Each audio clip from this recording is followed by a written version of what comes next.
Live. Everywhere.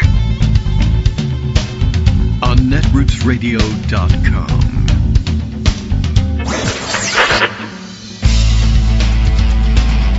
David Waldman. Kagro. In the morning. Now, here's David Waldman. Hey, good morning, everybody. How you doing? It's Wednesday, November 26th. It's also 2025. Any of those things motivate you this morning? It is the day before Thanksgiving. We're on high alert. Wednesday before Thanksgiving. Panic time. Oh, boy. Well, I don't know. It's panic time around here for a number of reasons, not the least of which is it's been extremely busy around here, and finding the time to record shows either for tomorrow or for Friday or for both. And Friday, I think I'm just like out of pocket. I'm just not going to be around the microphone. Thursday, we could wing it and try something just right in the middle of all the cooking in the kitchen and the guests arriving and all of that. But, you know, maybe if we get out of the way by 11, I don't know. But then sending things to the editing suite seems unfair at that point. I don't know. I'm not sure what we're going to do. We'll try our best to do something to keep you company, at least for Thursday. May have to go with a rerun on Friday, unless, I don't know, somehow I find like 4 to 6 hours of silence all of a sudden in between then and now. But, you know, you guys are probably pretty busy too. I like to try to keep you company. I like to try to leave you without anything. What I really like is to get stories off of the plate. And although this causes frustration too, as I begin to read stories for recording, and I have begun, and then I say, all right, well, now I can't use the story on the air because XYZ. And then, of course, everyone begins talking about the story. And I feel like, oh, no, but I could make you wait until Thursday or Friday to discuss it. But now I don't even know if I'm going to be able to do that. So as you can see, between that and last minute runs to the store, and do we have this or that ingredient, or did we take care of this or that errand, or did we clean up this or that thing? Well, you know how it gets around Thanksgiving time if you are hosting. All right, and I am hosting, as it turns out. I'm hosting this show, and Greg Dworkin is with us, and he's got a raft of stories to take you into the holiday weekend, because he's going to be busy tomorrow for sure. I know that. He actually is the turkey, and so he is engaged for tomorrow. Now, in older slang, that would be a bad thing to say about somebody. But these days, I don't know. Maybe kids are into turkeys, for all I know. There's turkeys in Minecraft or something, and maybe they like them. All right, Greg Dworkin is on hand. Scott gave me some suggestions for some intro music, and we'll try this one today. We'll go as far as we can without getting into too much copyright trouble, let's say. And I think that's probably enough. And, yeah, you know, it's lighthearted and useful. And also it makes it easy to turn you into a meme later on. Good morning, Greg. How you doing? I do. And yeah, I'll pardon everybody, except I want to start working on undoing the pardons for previous turkeys by Sleepy Joe presidents who didn't even use an auto pen or something like that. Or maybe he did. I don't remember what it is. But we have a deal. And by the way, we're trading Ukraine for a turkey. So that's pretty cool. It's easy. Okay, I feel like I need to turn you up. Oh.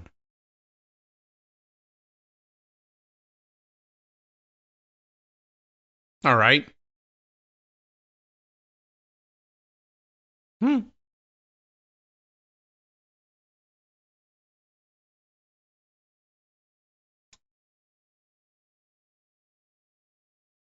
I feel like, you know what? Hang on just a second. I don't know. I feel like I feel like A, you're distant, but B, I'm not sure if your feed is coming through correctly. No one has told me this yet, but I'm just looking at the way, yeah, all right, there's this. Scott has told me that. Hang on a second. I'm going to flip a switch. One of the more annoying things about, well, everything. All right, I think that should have turned you right back on again. So did it? Yeah, I mean, I'm going to say yes. Go ahead. All right. Yes. So let's start from the beginning here. All right, please do. Once H.L. again. Mencken. H.L. Democracy Mencken, is that guy a pathetic sucks. belief in the collective wisdom of individual ignorance. Democracy is also a form of worship. It's the worship of jackals by jackasses. Oh, my. He's talking about the 2024 election, Jackals. of course. Democracy is the art and early. science of running the circus from the monkey cage. That's a fairly famous one. That's why the monkey cage is the name of one of the political blogs. Democracy is the theory that the common people know what they want and deserve to get it good and hard. That's a reference to current polling, which we'll cover. Okay. And his fifth point is every decent man is ashamed of the government he lives under. This is back from Well, the that 30s, seems right. but, it's 100 years ago, but it's still true. Yeah. Well, we haven't evolved that much in 100 years. It does take a long time to do these things. By the way, I blame this on, I saw a Zoom update being downloaded today. And I guess the new update is if you're talking to somebody via Zoom, no, you're not. That's the new update. I wonder how I heard you. Did you fix it, though? Yeah, everything is fine now. I guess I heard you, and I wonder whether it will come through. We'll find out. We did it twice. It's so good we did it twice. The point is, you're now Why fixed. not both? Okay, and yeah, there were in fact eagle-eared, I guess, listeners who did in fact. Greg's not on. I'm getting panicked messages, but it happens 15 seconds later than you think. Yeah, all right, well, that's all good. Got it. So I got a video for you. Let's play that and see whether Zoom can handle it. That should be fine. It's Harry Enton. I'm doing it here. Yeah, okay, we'll do that one first. Harry Enton, you did say so. Harry Entenman of cookie fame. Oh, just Enton. All right. Do you any further intro, or do I just roll? Well, he's talking about something that was controversial a couple of weeks ago, but is becoming less and less controversial. First of all, it was a couple of weeks ago, so nobody remembers. And secondly, it's not the outcome that people thought was going to happen. So go ahead, Harry. All right, let's do case. it, Harry. I think it's pretty clear, at least from a political angle, that Democrats won the shutdown. Why do I say that? Well, first, let's take a look at Donald Trump's net approval rating. It's way down from where it was pre-shutdown, right? Pre-shutdown, his net approval rating was at minus 10 points. Now it's at minus 15 points, the lowest his net approval rating has been during his entire second term in office. So the shutdown, it might have initially been helping Donald Trump out a little bit, or at least his ratings weren't falling, but now his ratings have sunk to a term too low. What about Democrats? Is there a way to measure how they may have fared? Yeah, okay. No, so, a lot of times we look at, what's congressional Democrats' approval rating? I think that's the wrong way to look at it, because what Democrats want is they want to get back into power. And the way they're going to get back into power is by winning the 2026 midterm elections. Unless, of course, there are so many House Republicans who resign over the course of the next year, although that's not likely to happen. But take a look at the generic congressional ballot. Pre-shutdown, they were ahead by 3 points. Where are they now? They're ahead by 5 points. Their lead has widened. It is extended. When you look at those who are absolutely certain about that is likely voters. We saw that in the Marquette University Law School poll last week. This 5-point lead went to 9 points. So the Democratic lead on the generic ballot has widened. Donald Trump's political position has worsened. I don't see how you can look at both of those angles and conclude anything other than Democrats, at least from a political point of view, won this shutdown. Yeah, so the difference between this number and this number, this is Democrat. Yeah. Okay. He's got another 15 seconds. We can roll more. But I can't deal with it.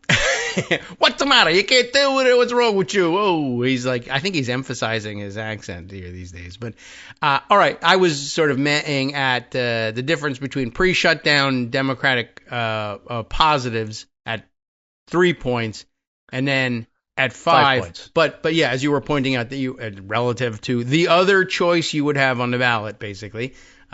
That's a bigger deal. But the difference between 3 and 5, normally you'd say, meh, that could be noise. But I see what you mean. If there were going to be an election today, Democrats would pick up 20 seats or more. That's because it's a Wednesday. And the reason it's 20 and not 40 is that there just aren't that many swing districts anymore, according to Amy Walter, who studies this stuff. Yeah, she may be right about that. So, although there will be what some she did point out, swings. I said to her, yeah, but that's assuming things stay stable. Don't forget Trump is dropping. What if it gets worse? And so, not directly answering me, but indirectly answering me, she added, well, of course, if we start seeing 10 to 12 point Trump plus 10, Trump plus 12 type districts in play, then they pick up more. And that's, of course, relevant for next week's Tennessee election, which is a Trump 22 district. We don't expect the Democrat to win, but we'll see if we can get it down to single digits. But everybody's talking about it. And because now they're putting a whole bunch of money into it because internal polling must be showing that the Republican is losing. I mean, it's a terrible election, time but losing to be, the position. to be running as a Republican. It just is. And, you know, like lightning may strike. I like the strategy, and especially in these special elections where you can afford to pour everything into one district. I know it sometimes feels like a waste of money, but just like burning time in the Senate to wait for the Republicans to make a mistake or for their Republican president to say something so inflammatory that the vote ends up flopping. This too, you know, pour the money in there. It's the only thing going on at the moment, and then who knows? At some point in the next, how long do we have until the election? Donald Trump may get on the television and say, you know what? Screw Tennessee. I hate their freaking guts for no reason, and then he loses the election. Well, you know, there's two ways to spend money in these elections, and one of them is a waste and the other isn't. I'm for the one that isn't, which is... Okay, so the one that's a waste is like you look at, I don't know, Amy McGrath is running against Mitch McConnell. Let's give Amy McGrath money. That's a waste. There's no way she's going to beat McConnell, and you're literally he's his just own throwing independent power center too, right? You know, so even if Trump says to hell with Kentucky, that doesn't necessarily weigh on Kentuckians voting for unknown quantity. Not only that, of course, it depends on political environment, but when you give Amy McGrath money, you don't know where the money's going. I guess. She's got a $77 million war check. What is she spending it on? I don't know. I just gave her money, so like she has a lot of money. Yeah. Well, what's the other? Or that's the way to waste it. All right.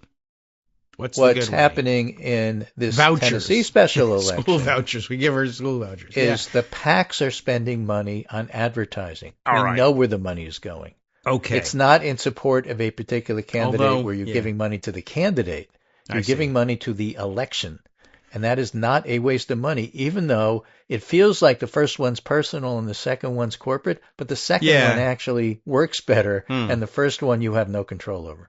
Yeah, I guess that's true. I was just thinking, I guess in the background, I guess in another context you might feel differently just because you'd say, well, you know, they're supporting a payroll there and the McGrath and people are putting food on the table.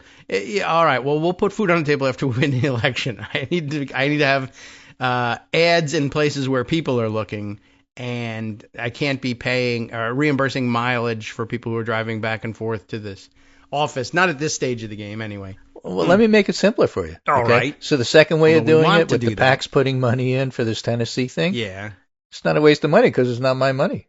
That's true too, I guess, unless I give it to them. All right. Well, there are some fine points to it, and certainly at this stage of the game, I think we know what works. That's good.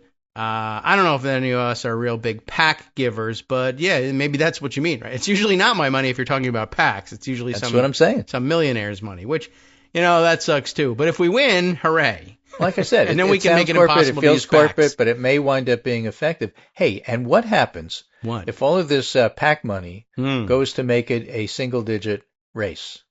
I don't know. But we lose. Well, yeah. For it's me, not nothing. just bragging rights. You're going to drive like 10 more Republicans to retire by next week. Yes, that's true. That's a big deal. And talk to their families and have a nice discussion over the table. Who are you? Oh, yeah, I'm your father. I need to get closer to you. I've been in Washington for 9 years. You probably don't remember me, but I'm coming home because like I just saw what happened in Tennessee. So there's going to be a lot of those conversations happening. Good. There should be. Yeah. Retirements are a thing that begins to peak like this. Even among Republicans who don't think they'll lose, they are thinking about, well, if I come back and I have to serve in the minority, sometimes that's fun. And it was fun when I was 31 and I could yell and scream and say that everybody was a communist except me. But now that I'm, 51, I've been in Congress 20 years and I know how it works. I know how bad it is. If they're electing communists in New York City and Trump is one, what's the point? I don't get it. Exactly. So it gets tiresome to think about serving in the minority. And of course, this particular minority, it also gets tiresome like, also I'll finally be arrested for January 6th. Well, we've made this point on the show, at least I know I have, and I assume that you agree with me when you never say anything because that's a much better headspace to be. Okay. But I have always made the point it's never good to be in a minority in this Congress, in the House. You can deal with it in the Senate, but in the House, you have zero power. It's a complete waste of time. Normally, you can't get anything that you think is important up for a vote, Mm-hmm. except with Mike Johnson you can because discharge petitions. Yeah. Well, I do agree with you. 10 coming down the street. It is bad, but I agree with you because I'm in a Democratic headspace. The Republican candidate in a box headspace, remember, also, Republicans don't actually necessarily ever want to get anything done in Congress. It's a bomb-throwing opportunity for loudmouths to serve in the minority and not be responsible for government. And there aren't Democrats terribly interested in doing that. They will do it if that's all they're afforded, but they'd rather be governing. Hand the gavel to Republicans, and they say, well, I guess I could continue bomb throwing, but we're supposed to be governing now. And that used to preoccupy them and worry them. Now it still doesn't. They just say, well, let's not do anything and be bomb throwers from the majority. I would argue they not only don't want to govern, they don't know how to govern. Yeah, though they would still rather be in the majority because it enables them to pull stupid tricks. But yeah, they're not as depressed in the minority because it's an opportunity for them to be bomb throwers, and Democrats just say, if we're not running the place, what are we doing here? It's a different approach to service in government, which I say they'll all quit and run for governor. Yeah, look, I hope so. I don't know, 433 Democrats and 2 independents. Yeah, well, we can get them all to start saying how much they like the word gubernatorial. Yeah, if they can. It's a great word. Better than groceries. Goober. So anyway, this is a High Point University Survey Research Center poll from November 10th through the 14th. And generic congressional ballot, Democrats 46, Republicans 36, and other parties 7, not sure 11. President Trump approval, approved 35, disapproved 56. 35 is where it belongs, so I'm pretty happy with that. All right. I'll take 25 if you got it. Yeah. All right. Let's see. And High Point University Research, that's actually, those are good numbers here. And, so there's a lot going on. But one of the things that I think has sort of been a breaking scandal overnight, I don't know if you heard about it. Probably not. Steve Witkoff, special envoy. Yeah, I did hear that. To try to make this That was an Ukraine afternoon deal. Scandal. Yes. And it turns out there is a leaked telephone conversation reportedly advised a Russian official on how to approach President Trump regarding the Ukraine peace plan. Of course, the White House is defending him this morning over reports of a leaked conversation, says the Wall Street Journal, in which he told the Russian official that praising Donald Trump would help smooth over a call with Putin regarding the war in Ukraine. Also suggested that Putin called Trump ahead of a White House visit by Zelensky, a conversation that gave the Kremlin an opportunity to press the case against giving Kyiv Tomahawk cruise missiles. Bloomberg News reported Tuesday that Witkoff, Trump's special envoy, had a phone call last month with a senior Russian official, suggest they work together on a peace plan. The White House didn't dispute any of it, and the Kremlin didn't respond to comment. By the way, the latest, at least as far as I could tell in this rapidly changing situation, is that they got Ukraine to agree to a lot of what Trump was pushing with some changes that the Europeans pushed, gave it to Russia. Russia rejected it. So I don't know where any of this is going. But in any case, reacting to the leaked Witkoff conversation, some Republican lawmakers called on the administration to change course. This is a major problem, said Brian Fitzpatrick, Republican, Pennsylvania. Don Bacon, who's been critical of the Trump administration for its handling of the negotiations, said the report showed Witkoff needs to be pushed aside. Yes, well, Witkoff acts like he's on Russia's payroll, Bacon said. Yeah, that's the issue. I mean, I can understand talking with your counterpart about, all right, we think we have a good, solid plan here, and our president is a little crazy, and this is how you have to make it, how you have to present it so that he'll accept it, versus this is the secret to unlocking our president's approval for just about anything. He can't really be coaching the other side. And remember, this is the other side, supposed to be the other side in the negotiations. This is one of those shocking but not surprising, because everybody knows that Trump is a Russian tool. Yeah. But this kind of proves the point. Yeah. This is not the level of discussion that the envoy ought to be having with his counterpart. And by the way, where are this is the other problem. Ukrainians apparently not involved at all in the peace deal over their war. Yeah, why should they be? And why should the Europeans? Which, I mean, that really what does Latvia, Estonia, and Lithuania got to do with any of this? Right. So Phillips O'Brien, British we know that guy. Military analyst, has a piece in his newsletter. The Bloomberg story demonstrated just how much some people will make excuses for Trump. He says, "Hi all, I was writing a piece comparing the Trump and Biden administration's positions on Ukraine, and I made a quick pivot, and I have to talk about that tomorrow." He does. But the Bloomberg piece was almost ideally and tragically timed to go along with the piece I had released earlier, where he said, "And yet what we hear is not outright condemnation of Trump and his frankly malevolent plans, but disconcertingly a chorus of excuses on his behalf. Attempts to say he didn't know and ultimately wasn't responsible for the actions of his administration. Witkoff is freelancing. I don't know if Witkoff represents what he wants. We don't know." And then Trump finally said, "Yeah, no, he's doing what I want." And so almost immediately after the Bloomberg story was written, the chorus of Trump excuses started again saying, Trump didn't know about the 28-point plan. Trump was fooled by Witkoff. This need to try and say Trump was not and therefore ultimately is not responsible for the policies of his administration is deplorable and shows why Trump has been able to do so much damage as people sit by and make excuses for him. Yeah. And the Bloomberg story actually proves Trump was being kept in the loop. Witkoff would only be advising the Russians in this matter if Trump was going to be updated on the situation. Why would Witkoff be talking about how Trump should be approached unless he knew Trump was going to be approached? Yes. So the whole context of the Witkoff Russian discussion was predicated on Trump being consulted. Eventually. Also, the reaction to the Bloomberg story shows Trump was more than happy with Witkoff's behavior and confirmed Witkoff's role by saying he will soon be off to Moscow to represent the USA. And the second point is most extraordinary. The Bloomberg story can easily be read as strongly supporting the idea Witkoff is acting as a Russian agent of influence. Oh, no. One would think that if this is either a surprise to Trump or something that made Trump upset, the White House would go into overdrive to get rid of or demote Witkoff. Not happening. Opposite happened. Then soon Trump himself was clearly confirming Witkoff remained his point man for talks with Russia. So there we have it. Trump is more than happy with Witkoff's behavior and has confirmed that Witkoff is his point man. And this is typical Trump behavior because basically they're all Russian tools.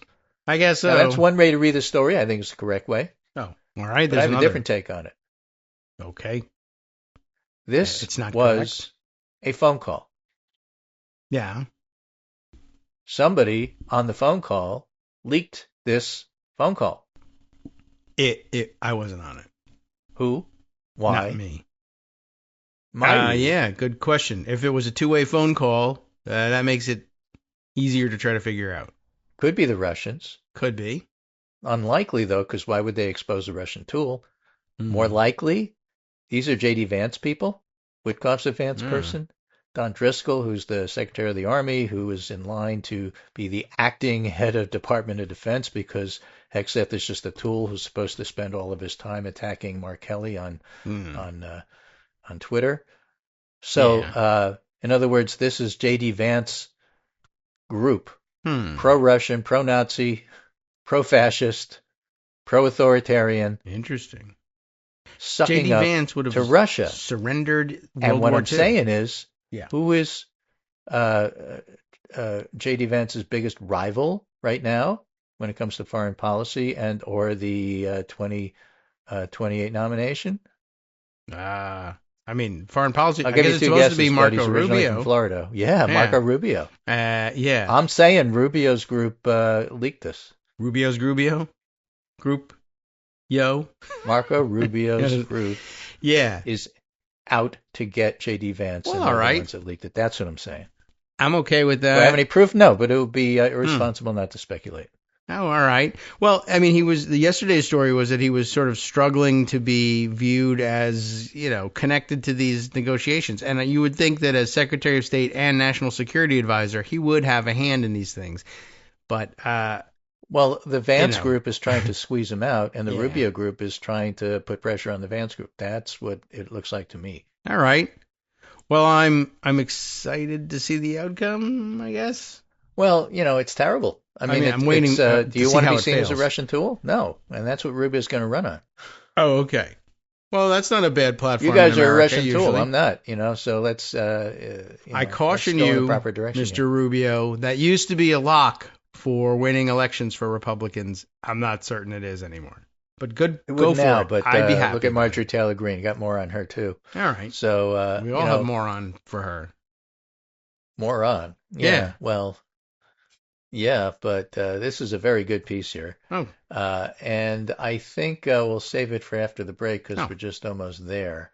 Yeah. But there's a really good piece by Tressie McMillan Cottom in the New York Times about that. Is Marjorie Taylor Greene really seen the light? And, of course, she's a horrible person. That's a good question. She's still a horrible person, but we'll talk about that more. Okay. In the meantime, I think that Phillips O'Brien's points about what's actually going on with selling Ukraine out and selling us out to the Russians is fairly important, and it's getting a lot of play. The other thing that's getting a lot of play is pushback from Republican senators, Mm-hmm. A senator from Utah, nobody knows his name. Not Mike Lee. The other one. Yeah, the one that okay. nobody knows his name. And Lisa Murkowski are both pushing back on trying to disrespect Mark Kelly. They both work with him. They both have great respect for him, and what Trump is doing is ridiculous. And it's Republican senators who are saying that, so I thought that was kind of interesting. Well, that is kind of interesting. And Mike Lee also works with him, but isn't pushing back. So there's that Well, too. there's a bunch of other senators who are too scared to say anything. What a bunch of jerks. Yeah, well, what can you do? Understand that I guess Kash Patel has pitched in to sick the FBI on Mark Kelly and wants interviews with all of the members of Congress who participated in telling the troops you shouldn't obey illegal orders, which is, of course, a standing order anyway. Kash Patel's going to be out in a couple of weeks. Yeah. Oh, good. That would be fantastic. No more playing. Anyway, his name is John Curtis. You never heard of him, but he happens to be a senator from Utah. Oh. Hi, everybody. This is Scott Anderson, your summary guy. Were you looking forward to an egalitarian democracy free of bigotry, misogyny, racism, and greed, where people of different appearances, belief, and heritage had a right to live without fear, and everyone could expect a basic level of health, stability, and safety throughout their life? Well, too bad. The plain fact is that we're heading in the wrong direction. And where we once had a voice in such things, increasingly we don't. Not exactly the kind of news I wanted to share, but there it is. However, if you're looking to join people who understand today's issues and can intelligently address the reality of today from your point of view, you can join us at Kagro in the morning.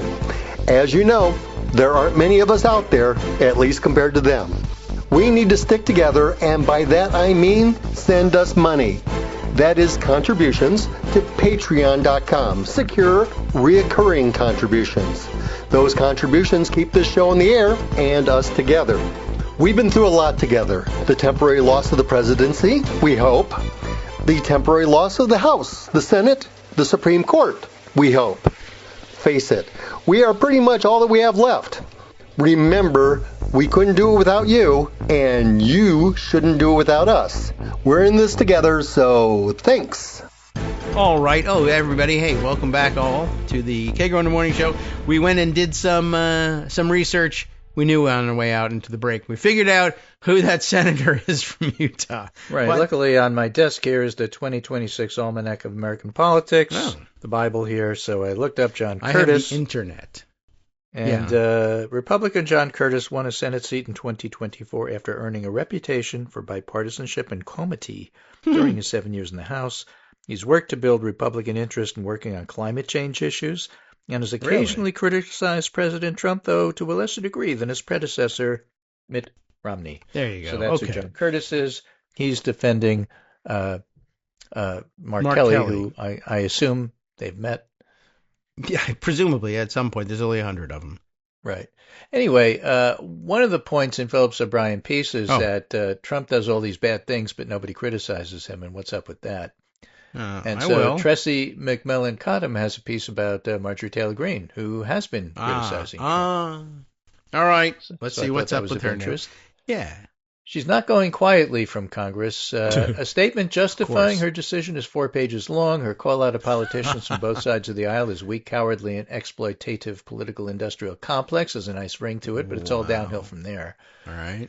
But this is the interesting part. She doubles down on some of the most vile, unhinged dog whistles and conspiracy theories in American politics. Good. She blames illegal labor for Americans' economic woes, defends her anti-abortion record, and even works in a dig against COVID-19 vaccines.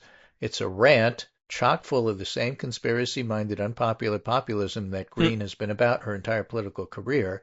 Unpopular populism. But this is the interesting line. Oh. Perhaps that's because she was a true believer in the incoherent ideology that propelled Trump back to power, or because she, like so many other women, looked at Trump and saw an opportunity for her own self-interest. As surprising as it may seem, Trump blew into political power by charming women. He doesn't cut an attractive figure, etc., etc. He's weird, especially with his daughter. He's funny only if you're kind of mean or a total suck-up. And some women find that revolting.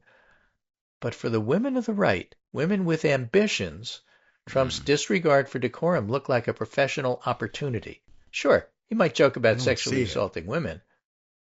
I would add, or actually sexually assault women. Yeah. But a rule breaker might break After. some rules for you. If you feel underemployed, underappreciated, and undercapitalized, you don't have a lot to lose by betting on the crude guy with bad jokes. That's how I think of the women who built the Trump political brand. Ideology didn't matter to them in the end because what did matter, Trump gave them a way to shine. Kellyanne Conway. Okay. Yeah. I mean, right? Yeah. It's funny because I'm just trying to think of myself in a situation like, gosh, I don't see this as an opportunity. He's actually going to kill us all or whatever. But I guess there's a certain brand of person who, you know, this is, I guess, how it works with all of them. Everybody thinks, well, this will work for me. I can control him. I can use him to my advantage. I don't think that works for anybody. But I guess temporarily it does. I guess if you're willing to get in, make your hit, and get out, it could work. But none of them want to get out. That's the point. Well, that's the thing. So she points out that for many people, and she names a bunch. Yeah. Boebert, Nancy Mace, Stefanik, Kristi Noem, Marjorie Taylor Greene. You get power. It worked for them. Yeah. But history can tell you what happens, she says, when a king graces a woman with new powers. When the king tires of her reign's over. Yes, they historically got beheaded. Right. So it's kind of a shame that Greene didn't seem to have found any value in feminism over her public career, because what's currently shaping her political fortunes can be explained rather simply by Feminism 101. Yeah. Trump's White House is so circus-like it's easy to forget it's also a workplace, and women of a certain age know what it means to get older at work. Trump's own administration shows the two roads available. Susie Wiles, experienced, credentialed, and faring just fine in Trump's sexist universe. She's also not courting public attention. Right. Now, if you don't have her gravitas, your ambition relies on favor. That's where it gets sticky. This Trump ethos rewards gregarious, aspirational, younger women. And or slightly less young women plus plastic surgery. A particular so Trump governs much like he once ran his beauty pageants. Women decorate the atmosphere. They must not challenge him for leadership of it. The same month Greene announced her retirement, Zohran Mamdani, the next mayor of New York, visited the West Wing. Whereas Greene had been restrained in disagreements, Mamdani is a self-described democratic socialist who was called out the president's fascist tactics, but Trump showered Mamdani with praise. When the news media pressed Mamdani on his past comments and heckled him about taking an airplane to Washington instead of a greener option, Trump stepped in to defend him. And there's a lot of hero worship at play. Mamdani's the coolest boy and the only school Trump ever cared about in New York City, but he's also a guy. Yeah. So, to her credit, Greene's a survivor, but don't have fantasies of Greene's political evolution. That basically is what she's saying. There's no real place for women in Trumpism. Greene is an example, but it's a real good explainer about how can these women put up with him, and the answer is because they felt constrained by Republican politics. If you're a Republican, that you're never going to get anywhere unless you hitch your wagon to some star like this. Otherwise, you're stuck as, I don't know, Attorney General in Florida or something. Yeah. Well, it's a good thought. It helps explain for me why they do it. I mean, I still can't get my head around it. Wouldn't be able to do it myself, but I'm not coming from the same place. So, all right, that is interesting. Now, it's also interesting that the people who are not political junkies aren't really paying a whole lot of attention to any of this. Did you know what they're paying attention to? The Epstein files. Oh, all right. I figured it was a TV show. To the point where some of the talking heads and political pundits are getting sick and tired of Epstein because they don't have anything to say about it. And if you're not talking about Epstein, you're not reading me. So David Brooks has this piece, the Epstein story, count me out. Sure thing, no problem. He's been dead for 6 years. Why is he the top issue in American life right now? And in an age where more and more people get their news from short videos, if you're in politics, it's easy to understand. But the most important reason is that the QAnon mentality has taken over America, yada, yada, shakes fist at clouds, all this stuff. What's fascinating to me is, I'll read you some of the letters that the New York Times got after this article. All right. To the editor, remember those things? Yes. They're as old as H.L. Mencken. Letters. Yes, we must talk about Epstein. Because, like, they're all saying Brooks is an idiot. But the first one is good. Sure. Heidi Fisk from New York. Regarding Please Do Not Talk to Me About Epstein by David Brooks, I have a 4-word response to his column, spoken like a man. Sure, the Epstein files story is a political circus. Sure, everybody, including some certifiable wackos, is trying to score points. Sure, Ukraine, democracy, and the price of eggs are more important to more people.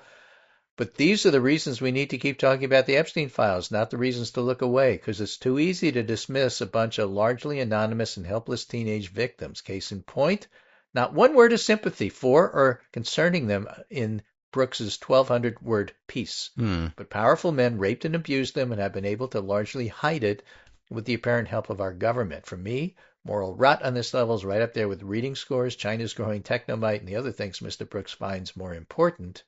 Sandwiches. Right. Another one says people aren't just interested in this because they're a social media mob. They're interested because in a deeply divided country, there's one thing we can all still agree on. Pedophilia and sex trafficking is wrong. Yeah, well, except Megyn Kelly. She does not agree. This article is a swing and a miss. The Epstein victims deserve better. In that regard, I wish to play the second video that I sent you right at the top there from Face the Nation over the weekend. Okay, I am more or less ready for that. Last week, President Trump signed a bill requiring the Justice Department to publicly release all of the unclassified information they have related to their investigation into the late convicted sex offender Jeffrey Epstein. The nearly unanimous vote in the House and Senate and the president's signature capped off a furious political controversy that was fueled in part by the lingering question of whether any of Epstein's high-profile friends and associates were complicit in his crimes. The bill gives Attorney General Pam Bondi 30 days to release the material, but it's not clear how much of the file will actually see the light of day. The legislation also allows Bondi the power to redact any information that might identify victims or jeopardize an ongoing investigation. And DOJ has opened investigations into Democrats, including former President Bill Clinton. Wait. According to that, they can't release any files that have to do with Democrats. Right, except if they want to. So they could still do that. Well, I thought you said you weren't going to release any files about ongoing investigations. I feel like I might have said that, but you probably misunderstood it, and I didn't release it in any way. I think Marco Rubio did. Wait a minute. The only ongoing investigations are Democrats. You can release all the Republican stuff. Yeah, you could. And if you don't, Thomas Massey and Marjorie Taylor Greene said they'll go to the floor and they'll do it. But Marjorie Taylor Greene is leaving, so maybe she won't. Well, she'll do it before she leaves. We'll see. Anyway, so if you play the rest of the tape. Former Treasury Secretary Larry Summers. There's broad public support for more transparency on the issue. In our new CBS poll, a majority of Americans across party lines, 55% total, say releasing information regarding the Epstein case is very important.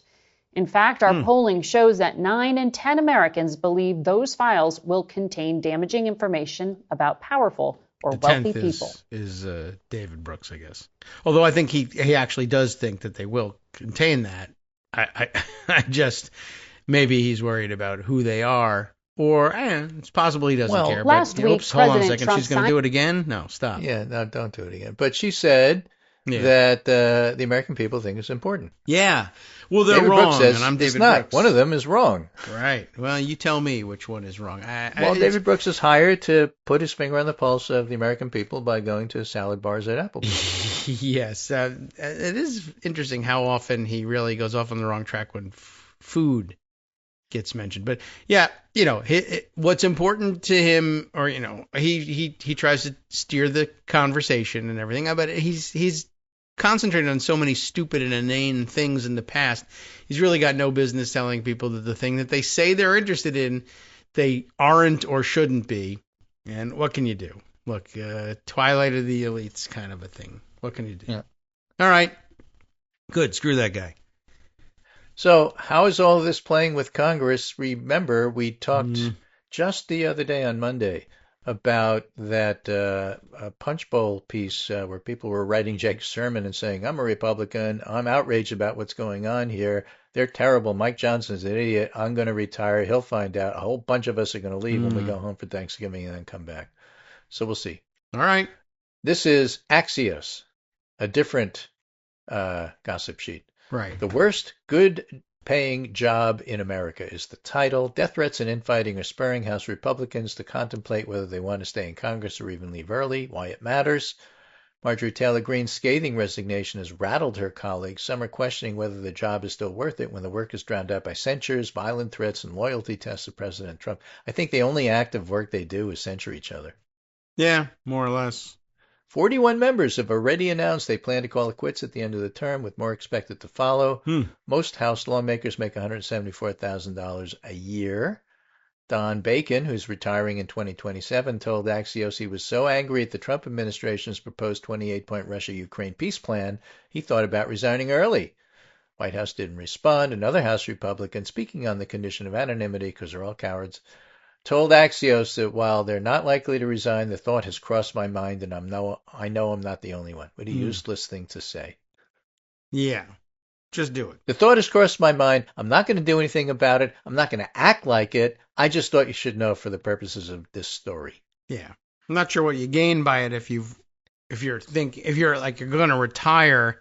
The question of retiring early has crossed your mind. So either do it or don't bother even making a story out of it because you're retiring. Leave us alone already. Well, I have to point out that, at least in my mind, the worst people in Congress are Republican moderates. They actually have the power to get together and do what the Freedom Caucus does, block things, force things. Yeah. Never do. Bunch of cowards. Now there's nothing to block. So for the razor-thin majority, currently at 219 to 213, a few defections can derail everything. Threats against lawmakers have surged, and after the assassination of conservative activist Charlie Kirk, remember him? You probably don't because nobody talks about him anymore. Members say the atmosphere feels even more volatile. Tim Burchett told Axios on Monday the threats have been a factor. He's a Republican from Tennessee. In members' decision to leave, it takes a toll on people. Retiring Representative Jared Golden and Green both said the uptick in political violence was part of their decision to leave. So the big picture is Green said Congress has been sidelined by Johnson under full obedience. Victoria Spartz echoed Green's sentiment, writing on X, I can't blame her for leaving this institution that's betrayed the American people. Of course, Victoria Spartz, remember, is somebody who's going to 15 minutes later write, I love this institution. It's done so much for everybody. Best. Yeah. Axios has reached out to Johnson's office for comment. We have nothing to say. We have nothing to spare. Trump has control over the chambers, said Thomas Massie, but he doesn't have control of the base, the bottom line. Lawmakers in both parties have fumed for years that serving in the House is becoming a lackluster job. We don't ever seem to be doing anything, Tim Burchett told Axios. Trump gets that. He realizes the enormous nature of Congress, that something needs to be done. He's going to do it, and I applaud him for it. Yeah, what? All right. None of that makes any sense other than Republicans are unhappy. It's just sort of verifying the much more pithy Punch Bowl piece about what's actually going on here. Yeah. All right. Well, any more retirements would be super dangerous to Republicans. If they happen early. Yeah, right. I mean, most people, look, it's very rare. Don Bacon's going to leave after the next election, but if you retire like by January, that's a big deal. Yeah, that would potentially, I mean, enough of them, it doesn't take that many, would change the balance of power in Congress, and there'd be a Democratic majority. But, they'll do everything that they can. And I guess the people who are on the bubble and maybe that's a reason to say you're thinking about leaving early, is that they may come to you with a bribe package and say, right, well, we can't have you do that, so we'll give you X, Y, and Z before you leave. It'll be part of your big legacy, and people will stay for that reason. Oh, by the way, Ruben Gallego had a wonderful response to David Brooks. Oh. At least it was a sub-tweet, it wasn't directly. But all right. Donald Trump said on Truth Social, in all capital letters, in a Donald Trump voice, the traitors that told the military to disobey my orders should be in jail right now, not roaming the fake news networks trying to explain that what they said was okay. It wasn't and never will be. It was sedition at the highest level, and sedition is a major crime. There can be no other interpretation of what they said. And Ruben Gallego retweeted that with the following commentary: Epstein, Epstein, Epstein. All right. I think he might get that, right? I think he gets it. I think he understands what's going on here. All right. And so does the public. And no, they're not buying this stuff. Good. And all it's doing is raising Mark Kelly's profile. Remember, he was one of the vice presidential candidates. Oh, yeah. With it's a little forgettable. Kamala Harris. Yeah. And he could run for president himself. He's got the creds. He could. Yeah, that's true. I mean, I don't find him particularly exciting, but, what am I going to do? But what I'm saying is that Trump attacking him is merely raising his profile. True. This is Barbra Streisand effect and writ large. Yeah. All right. So they continue on, and Pete Hegseth throwing in his assist there, and also making sure he and Kash Patel helping. All they're doing is just raising the profile of these folks. They're not going to intimidate them. All right. Well, good. I don't know. We'll enjoy it as it's happening. So, NPR releases a new poll showing Latino support for Trump is slipping after gains in 2024. Get out of here. Which is just ratifying everything that we've been reading. Major Pew poll, more than 5,000 Latinos across 2 surveys underscores the point. 70% disapprove of the Trump is doing. A majority, 55%, say they strongly disapprove. Among those who voted for him, Trump is down 12 points. At the beginning of his second term, 93% of Latinos who voted for him approved of the job he's doing. That's down to 81. So that's like losing Republicans. Oh, people who voted for him. Yeah, okay. I mean, I'm surprised it's even 80 anything, but okay. The economy is a major concern. 4 in 5 see it negatively. They blame Trump. 2/3 disapprove of Trump's approach on immigration. More than 2/3 say the situation for Latinos has worsened. That almost never happens. Like, is this year better or worse than last year? It's very rare that people say, well, this year's worse. It takes a recession or something like that for that to happen. Or being randomly arrested. Well, that might do it. Yeah. But again, it's a matter of believing what Trump said or only going after the criminals, and I'm not a criminal, so I'm fine. And then watching what he does, which is, I am. How come I'm in jail? You look ethnic, you're under arrest. Right. Well, one of the ways you can lose support among a community at the polls is to put most of them in jail come election time. Well, I can't get my ballot. I'm in an ICE detention facility. It's just a bad plan. If you're thinking about growing the vote among Latinos, why don't we arrest them? And in those we don't arrest, we should intimidate to the point where they stay home and are afraid to leave their house, even on election day, or maybe even especially on election day. If we put out jump squads, outside of the polling places, well, that's going to affect turnout from your Latino community. All right. I mean, if you do it if you think you're winning the Latino community and you suppress their vote, you're not going to do well. Yep. Sorry. Anyway, let's see if I have anything else to tell you about. Not a whole lot. Of course you do. Come on, think. I'll think of something here. All right. I can help you. NPR, we covered. Pat Dennis had an interesting observation on Twitter. He said the Democratic Party is deeply fractured between the populist left, who believe candidates should be rooted in their communities and focus on economic issues. Mm-hmm. And the squishy centrists who believe that candidates should be rooted in their communities and focus on economic issues. Okay. Even James Carville. What? Well, he's been writing, fundraising letters to everybody. Oh. All right. But Tim Miller from the Boasberg said, even James Carville thinks they're funny because Carville's been pushing for economic populism and social moderation since before Zoran Mamdani was born, which is true. Yeah. All right. Well, let's see. I guess I could ask you for your comment on the CDC being forced to put up weird statements about vaccine efficacy. Well, a bunch of former CDC instance, people, Dan Jernigan, who I did some work with, and Dimitri and others, did a op-ed about this is awful, it's all propaganda, and it's garbage. So that pretty much sums it. Well, I would figure they would feel that way about it. Yeah, it was, but right, the story. I mean, basically, you can't trust the CDC, folks. Yeah, essentially. Go to ECDC. Go look at the European CDC if you want advice on what to do. Yeah, I guess that's a possibility too. They've always been good, and they generally have been, pretty much the same as the CDC. Not anymore. Now they're better. Yeah. Well, I guess now because we've dismantled our CDC. I tend to look at them even before I look at WHO. Okay. All right. That seems like a reasonable position to take.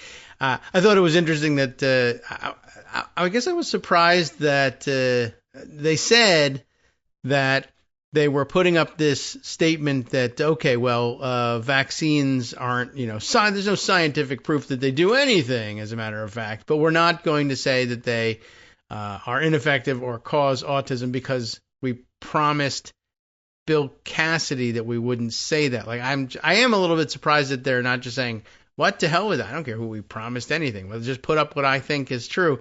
It was interesting that they tried to find a workaround at all. I wonder what motivates them occasionally to say, oh, I might, honor that promise by dishonoring it in another way.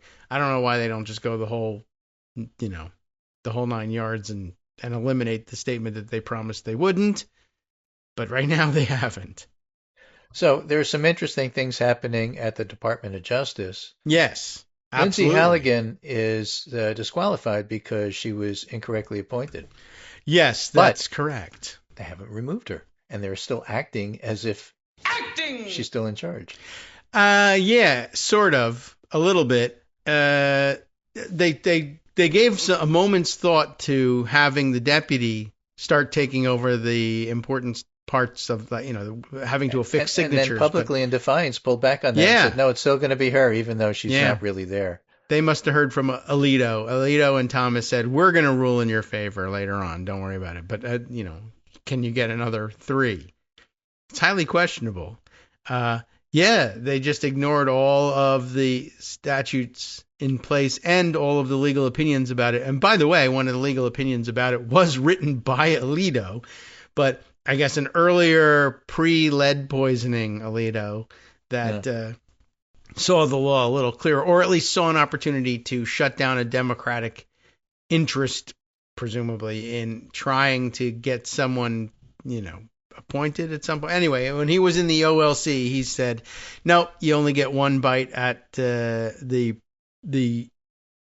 executive branch naming an interim or acting U.S. attorney. And if they leave, I mean, it's a there was some procedural maneuvering that is way above my pay grade about appointing her first deputy, and then if she herself leaves, she as first deputy then becomes the leader, because that's how it works. Even though you're the one that left, you still get to be the one that's there. And right. They tried that with Alina Habba and got told that also wouldn't work, but they haven't gotten rid of Alina Habba yet either. But they are having someone else do all the signatures or co-sign things along with her. And the Halligan thing, by the way, could have been avoided entirely. There's a third category of appointment that they could have made that probably would have worked.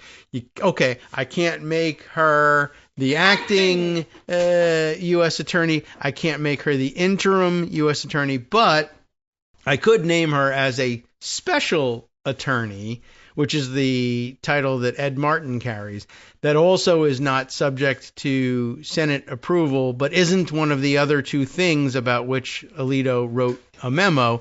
And you could say, well, she's a special attorney on special assignment to the DOJ at large, and for the moment we're assigning her the task of handling something that would otherwise be handled by the Eastern District of Virginia's U.S. attorney. And they really couldn't have said anything about that, but Pam Bondi, not well versed enough in how to pull at the levers of government to have figured that out, and instead chose one of the two options. It's just, a dead end. And now it's too late. Whether it's too late or not too late for her remains to be seen, because they are appealing it. Yes. And at the same time, an appeal means they can't reindict anybody just yet, because the appeal has to run its course. So yeah. Letitia James and Jim Comey get a break for the moment. Yes. And then we'll see what happens. No one's talking about Lisa Comey Cook case anymore. The statute of limitations, which is in New York Harbor, New Jersey, has run out. Sort of. So I don't know what happens with that. Yes, there's some technical, they have some grace period, but maybe they don't. Different opinions on that. It's tough. But by the time you finish all of that, it's later. So we'll see what happens. Right. And then what happens to the selective prosecution claims? Well, that got shut down because this got shut down, but then it'll come back if they try to. Yeah, they just put that on hold. Right. So they said, all right, it might be mooted by the appointment problem. And if it is, then they'll never get to the selective prosecution problem. But if they decide somehow, it's all right, you can pretend that she's still the U.S. attorney, then they come right back and say, okay, well, we're just we're looking to dismiss this on selective prosecution grounds. And we also have your memo from the president saying, please do a selective prosecution. So that's going to be tough. So as of yesterday, Lindsay Halligan is now a special U.S. attorney. There you go. They said, so they got the memo that there was another status you could lend her. But yeah, they still have the statute of limitations problem for Comey.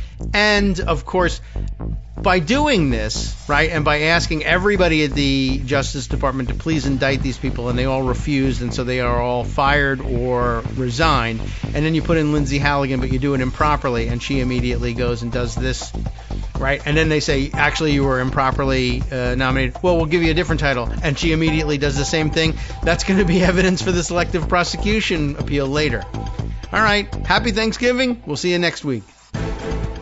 All right, welcome back now to the Kagro in the Morning Show here on Netroots Radio. What are we going to do with Greg gone? Well, there's plenty to do, of course. Lots more happening on the Department of Justice front. Let me also caution you all that, listen, you're listening to this program at your peril. As you know, the Kagro in the Morning World Headquarters is in the kitchen here at in our fabulous HQ building, and it is Thanksgiving time, and there's just no standing in the way of progress. There's noise in the background. That's all there is to it, but think of it as accompanying you in your own preparations for Thanksgiving, or if you are driving to visit someone else, perhaps think about what's going on in your loved one's kitchen right now and have some sympathy for us. There's still plenty to catch up on. Too many stories to simply turn things off and run away from it. That's interesting news. I didn't see a link to a story on that front, but it had to happen. That the DOJ finally figured out that yes, by naming what's-her-face and a special attorney, a very special attorney, then she gets to occupy a position at the DOJ, and I guess this means that she could, from this position, re-indict Letitia James. The question of whether or not she can re-indict James Comey now hinges on the question of whether or not the statute of limitations has expired or can be considered to have been tolled, that is to say, paused, and whether or not the 6-month grace period applies here. So we'll have to see. That's what comes next for her. For Letitia James, it becomes a question of what judges think of the idea that we just told you that Lindsay Halligan is not the U.S. attorney and is not acting in that capacity, is not in that capacity in interim appointment capacity, but you're going to give her a different title and re-indict, and the judges might even accept that, quite honestly, because, they say, all right, well, you had a defect in your appointment. You're going to go and fix that defect. That's fine. We can decide it won't help you with James Comey. We can decide it will help you with Letitia James, I guess. But then they only get to the next problem, which is, right, the selective prosecution. And I would think, as we said just before the break, it would weigh as evidence of selective prosecution that you are signing the indictment against Letitia James, at least. Let's say that one goes forward, because the statute of limitations doesn't present a problem. They'll get to that problem first with her. And you're saying that the person signing the indictment is the same one that rushed through the process last time for some strange reason, which most people take to mean she was looking to do the president's bidding and please him by forcing an indictment through, even though she wasn't authorized to force that indictment through. Now we have authorized her in a different capacity to force that indictment through again. And what are we to make of the fact that this person's singular focus seems to be bringing these two particular indictments in a district, the Eastern District of Virginia, where there are very many very important cases moving through all the time. It's the chief and foremost venue, you could argue, for the prosecution of some enormously important national security cases, counterterrorism cases. It's a very, very, very busy place, and they do some very, very, very important work being right outside of Washington. So between Washington, D.C., I would say, and the Eastern District of Virginia, the vast majority of super important national security connected cases are happening. And all that's happening is an alleged mortgage fraud case against Letitia James, which we keep telling you no one wants to bring, and nobody else in the entire Department of Justice was interested in bringing it, except this one wackadoodle said that she would do it. And then we appointed her wrong, and now we've corrected the appointment thing, and the very first thing she has to say about, thank you for giving me back the Eastern District of Virginia is, I'm bringing the mortgage fraud case again. That's going to weigh very heavily in any decision about whether or not this is selective prosecution, given that you could have been prosecuting spies and terrorists, but you're not. All right, well, that's not all that's going on in the area of the courts and the DOJ and outside of the DOJ as well. There's a little episode happening out in Colorado, which, we raised an alarm about several months ago. As soon as it was clear that it was in fact going to be Trump taking over at the White House in January, we began to worry that he was going to make an effort somehow, despite the fact, well, first that he would pardon all the January 6th people, but as soon as it was clear that was out of the way right away, January 20th, I speculated that Trump would just simply refuse to accept the limitation on presidential pardons that says that they don't apply to state violations of law. The state criminal charges can't be pardoned by the president. And that's just the way that pardons clause has been read since the very beginning, since its establishment, since the founders ratified the Constitution.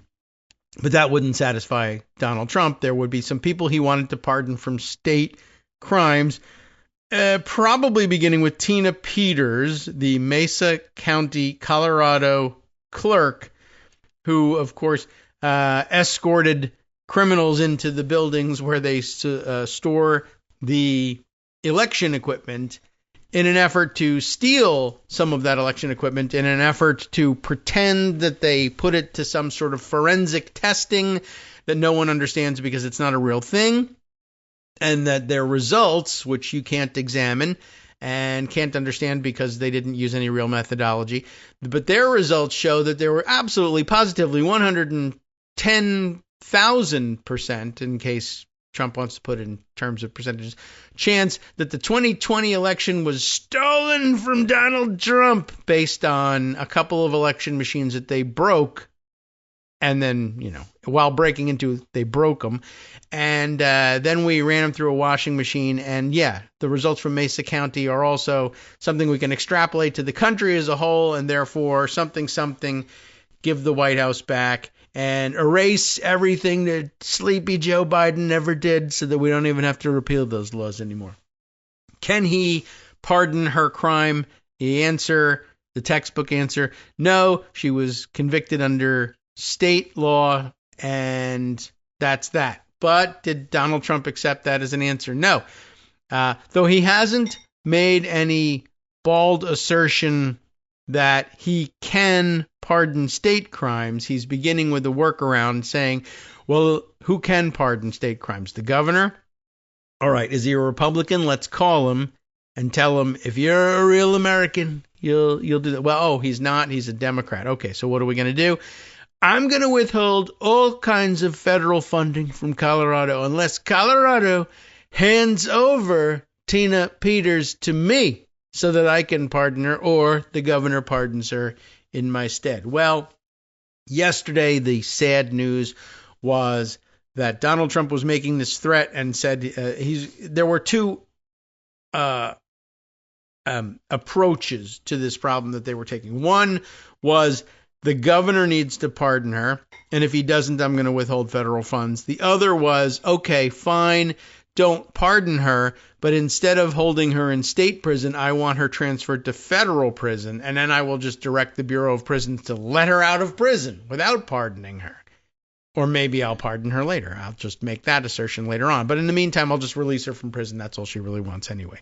And the governor of Colorado, a Democrat and a former member of Congress, Jared Polis, apparently didn't immediately say, what? Get the hell out of here. Go F yourself. He waited a day. Okay, so we were a little bit upset about that on social media yesterday. Why aren't you immediately just saying, no, we're not going to pardon Tina Peters. Get the hell out of here. She broke into the election equipment and stole it in an effort to, give it to Alex Jones. It doesn't matter what she was going to do with it. She broke in. She misused her office to escort thieves into the storage facility to steal our elections equipment. It's crazy. I can't pardon that. Well, anyway, the word today, thankfully, we had to wait until today to report on the story, and that gave the Colorado government time to get its head together and figure out what to do. Here from 9news.com, which I assume is one of 9 channels, probably not that many, but all right, it's Channel 9 in Denver, I think, and it looks like it's the NBC affiliate there, and they've got this headline, Tina Peters to remain in state custody despite federal request. Well, yeah, good. The Colorado Department of Corrections is resisting federal pressure to transfer a former Mesa County clerk to federal custody despite Trump's backing. Gee whiz, even with Trump's backing, they're not just going to give prisoners away? All right. Authors of the piece here listed as Zvi Gutierrez, that's a combination for you, and Kyle Clark. Sure, why not? And that's a combination for you too. It is also a combination. Zvi Gutierrez. Well, all right. Maybe I'm curious what leads us to that combination. Are we talking about Sephardic Jews here, or are we talking about somebody who was just interested in experimenting with different names, or does it mean something else? All right, well, that's not what the story that we're here for is. It is this. The convicted former Mesa County clerk will remain in state custody after the Colorado Department of Corrections said Tuesday night that it would not respond. Just would not respond. They're responding here, but they would not respond to the Department of Justice request anyway to take Tina Peters into federal custody. There would be, by the way, no reason at all to transfer her to federal custody. She hasn't been convicted of any federal crimes. Why would you send her there? Requests to transfer inmates from the Colorado Department of Corrections emanate from the state and not from other entities. The department is not currently seeking any transfer, said Alondra Gonzalez, a spokesperson for the CDOC, not the CDC, the Colorado Department of Corrections. Peters is currently behind bars at the Colorado Department of Corrections, serving a 9-year prison sentence that stems from an election rigging conspiracy theory scheme. She was convicted of several felonies for allowing fellow election deniers access to local voting systems in search of voter fraud in the 2020 election, repeating Trump's debunked claims. Right? Listen to Trump and act on it, and you will end up in prison. Don't do it. The CDOC response comes after Colorado officials petitioned Democratic Governor Jared Polis last week not to transfer Peters to federal custody after facing pressure from the Trump administration to do so. A strategy her supporters have proposed to free her from prison. The Federal Bureau of Prisons issued a notice on November 12th to the Colorado Department of Corrections pressing for Peters to be moved out of state custody. This came after Trump's U.S. pardon attorney, Ed Martin, announced on a MAGA podcast that the administration officials notified the state that the president wants Peters in federal custody. In fact, of course, the president wants Peters out of federal custody, but he only wants her in federal custody so that he has the ability to order the Bureau of Prisons to release her for no particular reason. I mean, that doesn't make for a real great petition, honestly, but it's a good point too. Colorado saying, no, we don't accept presidential tweets as a request for custody transfer, and in any way you have no interest in her, so we're just disregarding your communication. We're not even going to bother to answer it because it's not a real communication. All right. Well, that's what people ought to be doing with all of his communications, honestly. I keep advocating for that. So in a way, they're not quite disregarding it as a valid communication. They're just not responding to it. But maybe that's the next best thing. President Donald Trump, that's the one we were talking about before, who has called Peters a hostage and publicly voiced support for her release, would not be able to grant her a pardon while she's in state custody. Earlier this month, the Trump administration took the first official step in doing so. What does that even mean? And this is a weirdly written article, quite honestly.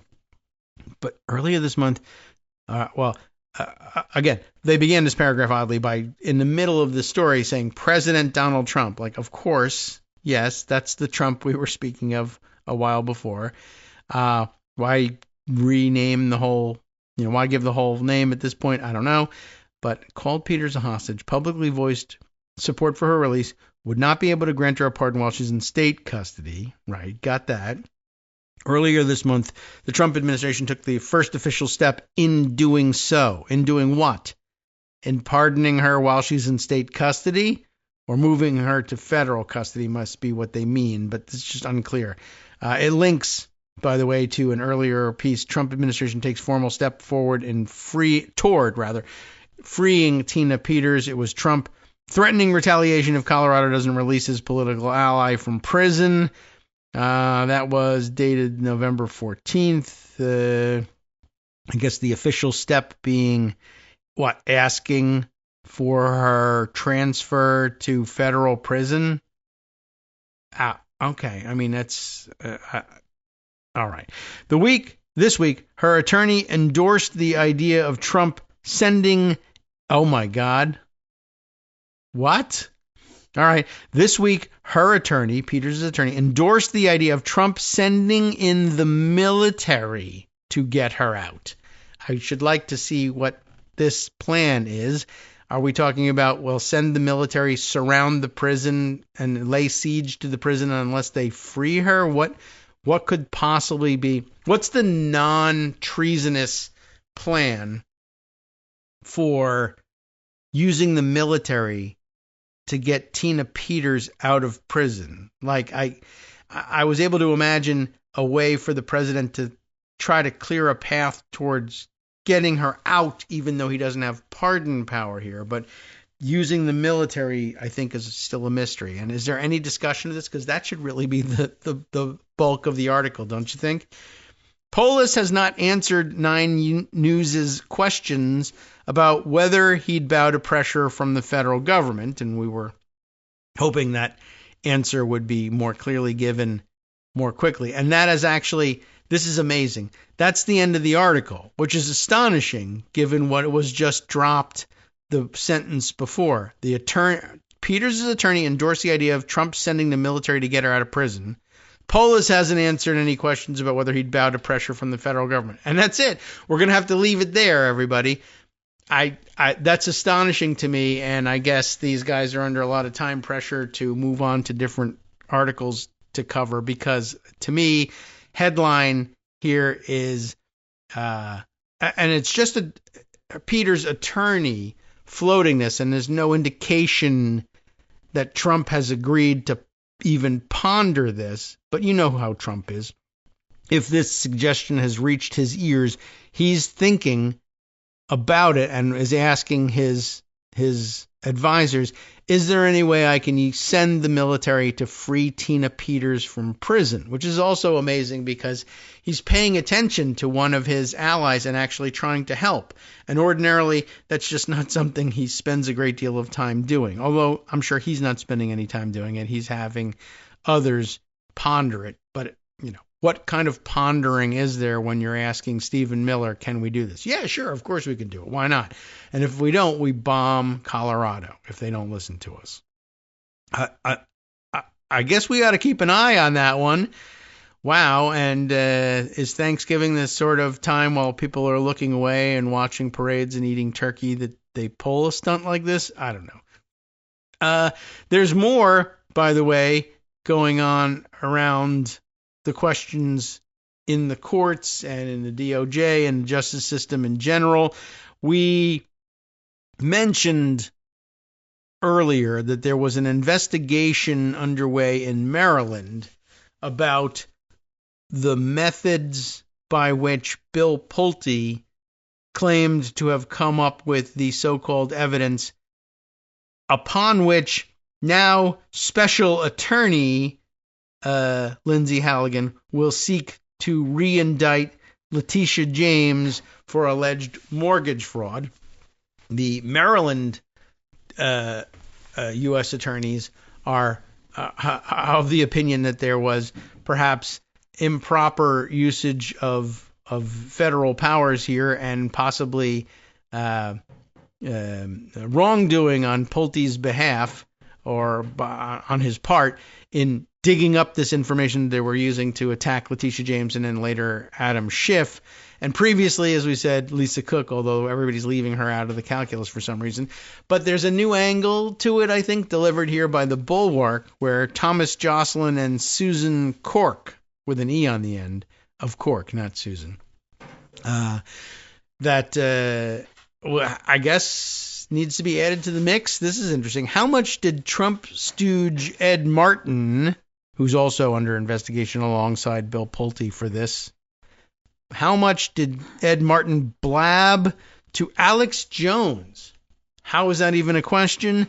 The InfoWars chief was hardly discreet in hinting that he knew about DOJ's retribution investigations, and in particular, these leading to charges being leveled against Adam Schiff, which they really haven't turned into charges yet, and Letitia James. President Donald Trump's, just in case you forgot which Trump was president, campaign of retribution is being informally led by Ed Martin, the pardon attorney at the Department of Justice, by the way, and also, of course, the working head of the weaponization group at DOJ, which ostensibly was formed to root out weaponization by the prior administration, but is in fact being used to weaponize it on behalf of the current administration, which is a little bit weird.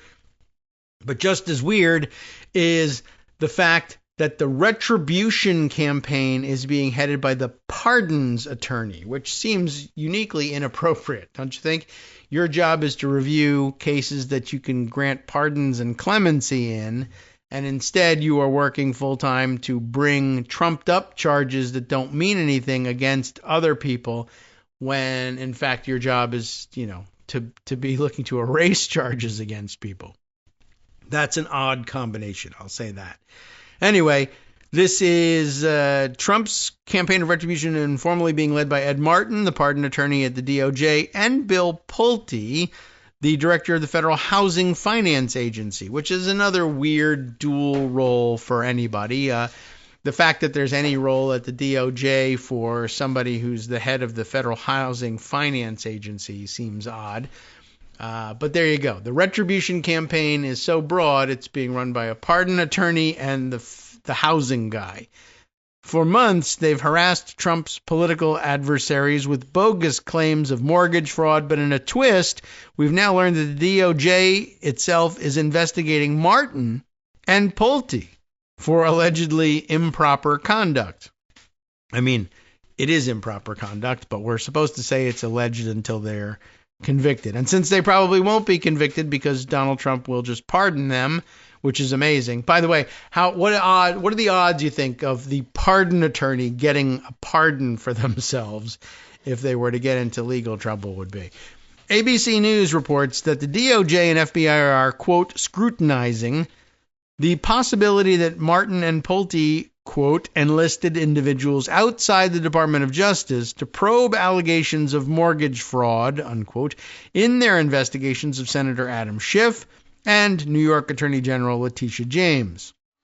Martin heads Trump's weaponization working group at the DOJ, and ABC News' sources say he, quote, is also believed to have shared sensitive grand jury information about the James case with at least one unauthorized individual, as well as worked with another person from outside the federal government to examine potential evidence in the Schiff and James probes. In addition, MS Now reports that, quote, a federal grand jury in Maryland is investigating whether, unquote, Martin and Pulte, again more quotes, illegally shared sensitive grand jury information with unauthorized people. On Monday, a federal judge threw out the indictments of James and former FBI Director James Comey, ruling that the prosecutor who brought the charges, Lindsay Halligan, had been improperly appointed. You, of course, already know that part of the story. There is still much about the DOJ's reported probe into Martin and Pulte that we do not know. There are lots of disturbing questions raised by one thing we do know, however, that at least one notorious public figure has also claimed insider knowledge of Martin's investigative work, and that's Alex Jones, the far-right conspiracist behind InfoWars.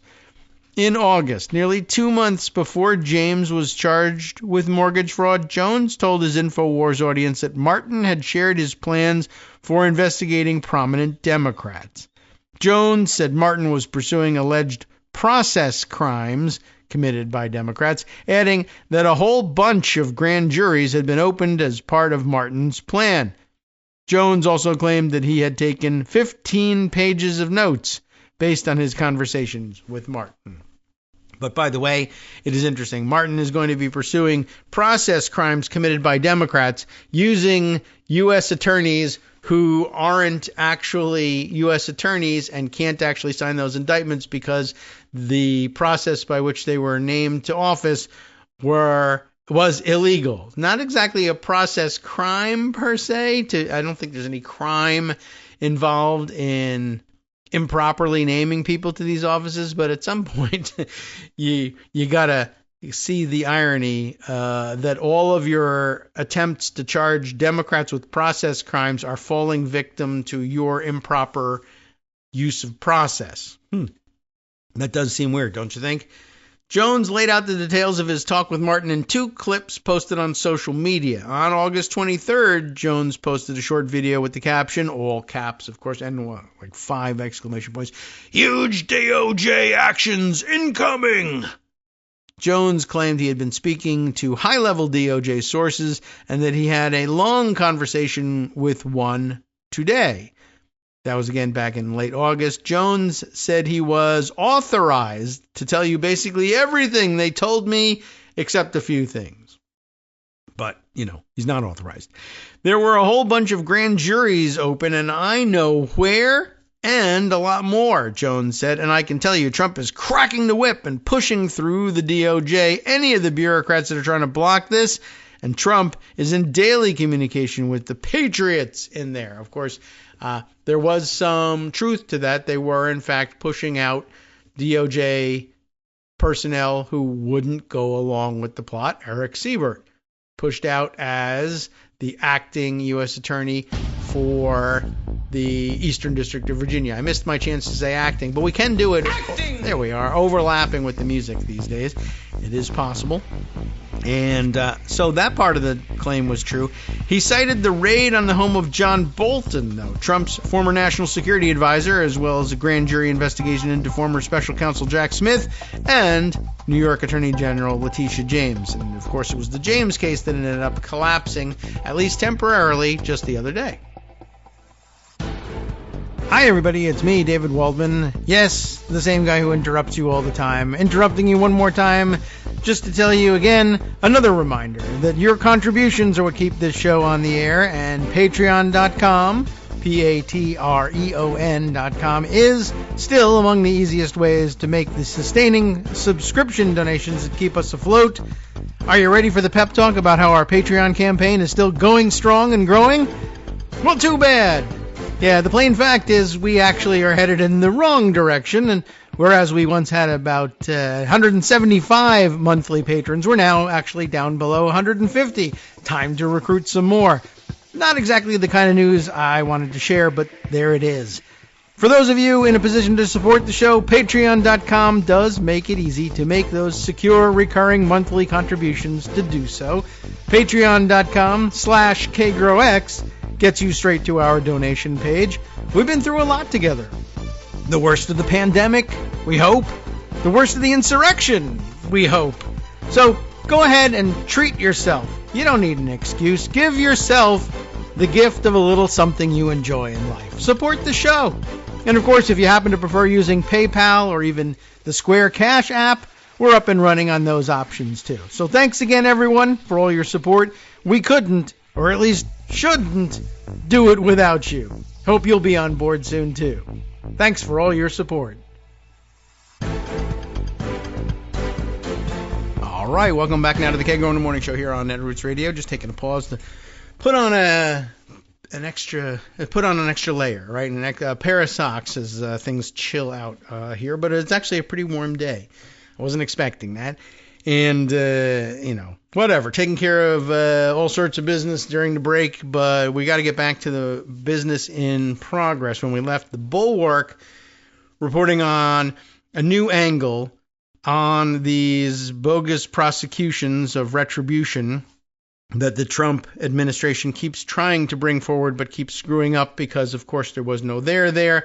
This is why the pros in the DOJ were telling the administration not to go forward with these cases. You will only bring trouble on yourself if you do, and here is the trouble.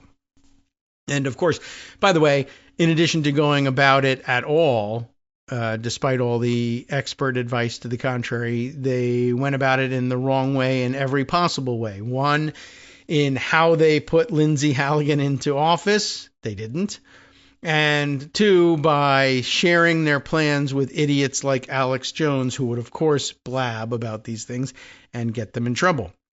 And, by the way, to prime the pump for their prosecutions, they were, of course, admitting that this was a campaign of retribution, and they were looking to pump up MAGA excitement about it by talking to Alex Jones, which will all, of course, bear in the motions to dismiss the case as selective prosecution as well.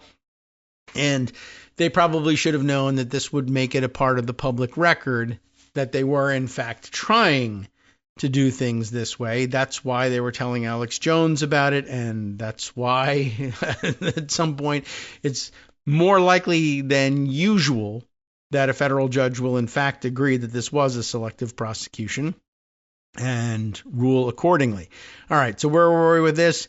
Some people say you shouldn't be telling the bad guys that Ed Martin and others are coming, Jones said, but he continued anyway, and he shouldn't be telling them that because, of course, it would weigh in a selective prosecution dismissal motion.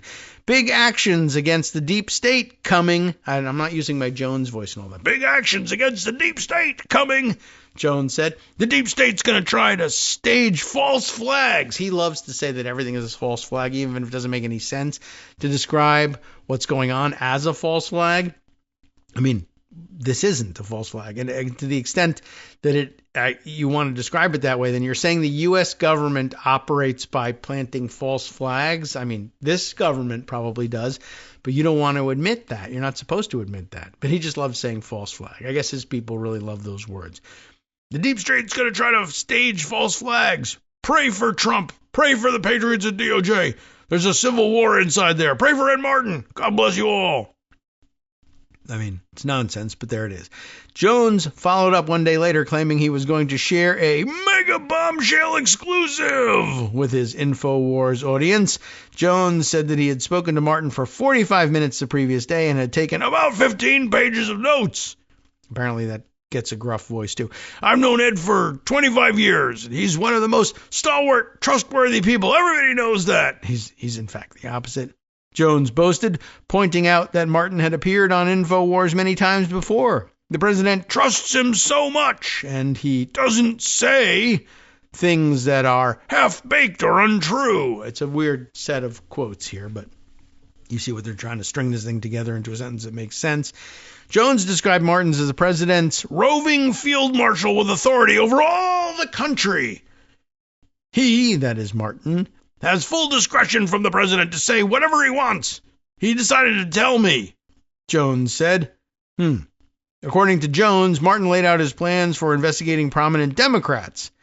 That will be problematic. Jones claimed they were simpatico on strategy, including the stuff that's been done to InfoWars. So they're going to get retribution for that as well later, I see. And out of the 30-plus things he told me, about 20 of them are over-the-top bombshell important. Jones claimed he was giving exclusive stuff on the grand juries that had been opened.